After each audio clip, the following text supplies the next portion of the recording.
Shalom jemaat Tuhan yang berhikmat. Di dalam Amsal pasal 2 ayat 6 dikatakan, Tuhanlah yang memberikan hikmat, dari mulutnya datang pengetahuan dan kepandaian. Artinya Tuhan adalah sumber hikmat. Tuhan adalah sumber pengetahuan. Tuhan sumber pengertian kepada kita.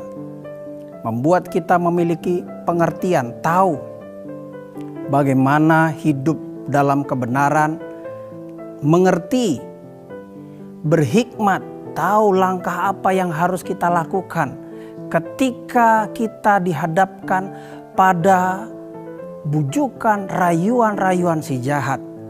Kita tahu kenapa kita bisa mengerti, karena Tuhan yang adalah sumber hikmat, sumber pengetahuan ada bersama dengan kita. Dikatakan dari mulutnya keluar firman Allah yang mendatangkan kepandaian, yang menjadikan kita pandai.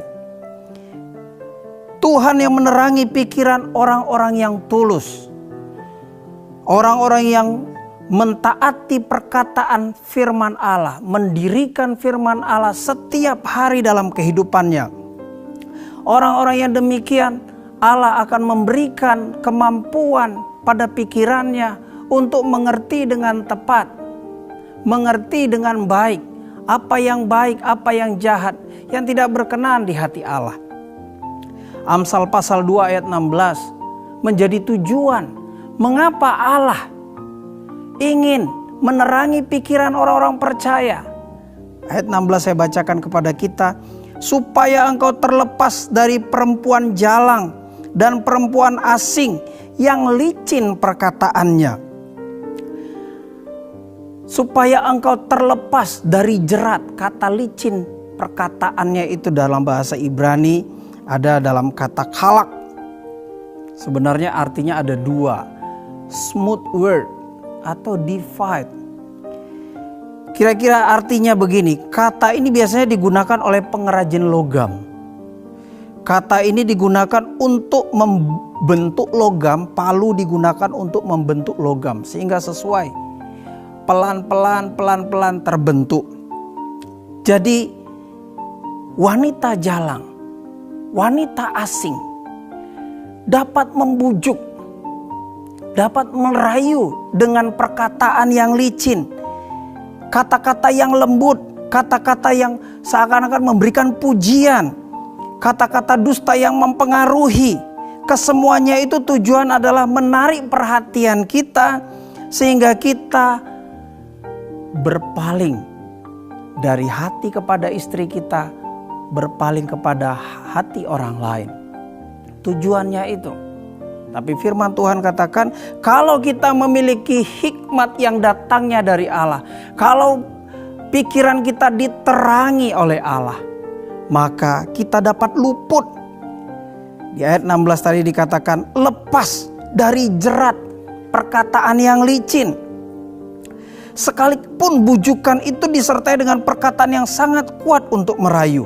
Tetapi anak-anak terang yang tulus, yang hidup terus bersekutu dengan firman, dikatakan pikirannya akan diterangi Allah.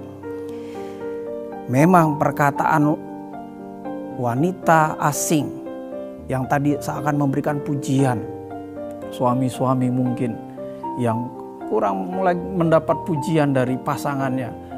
Tetapi kalau kita setiap hari bersekutu dengan firman, Tuhan memberikan kecerdasan pikiran sehingga kita tidak terjerat pada semua perkataan yang lembut, perkataan yang bisa menarik, merebut hati kita dari istri kita kepada wanita lain.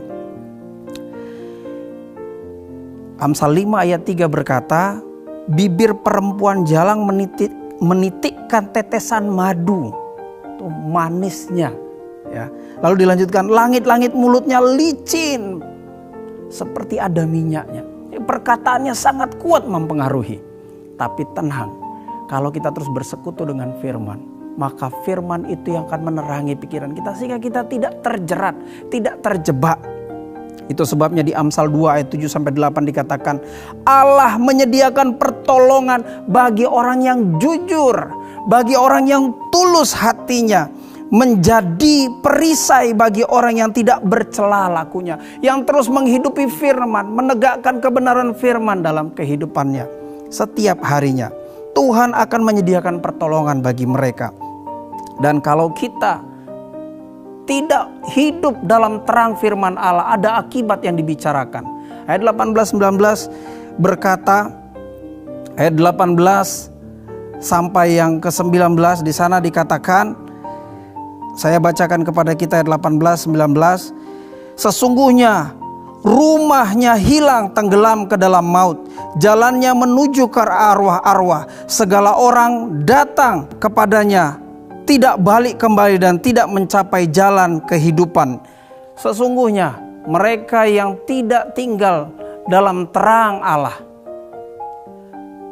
mereka akan berjalan dalam kegelapan. Bahkan dikatakan tenggelam. Kata tenggelam ini artinya dia mengalami sesuatu yang hina, nama baiknya terhina, tidak memperoleh jalan kehidupan. Rumah tangganya tidak lagi hidup dalam damai sejahtera yang Tuhan sudah janjikan. Hikmat yang Tuhan berikan kepada kita, keluarga-keluarga jemaat Tuhan yang berhikmat. Tuhan ingin supaya kita cerdas, jelas melihat apa yang baik, apa yang jahat, yang tidak berkenan, yang akan mendatangkan akibat buruk bagi rumah tangga kita, mendatangkan akibat buruk bagi diri kita. Tuhan bilang kepada kita, cintailah kebenaran, tuluslah dan hiduplah dalam kebenaran. Tuhan mengasihimu, jadilah jemaat yang berhikmat, yang bersekutu dengan firman Allah. Amin.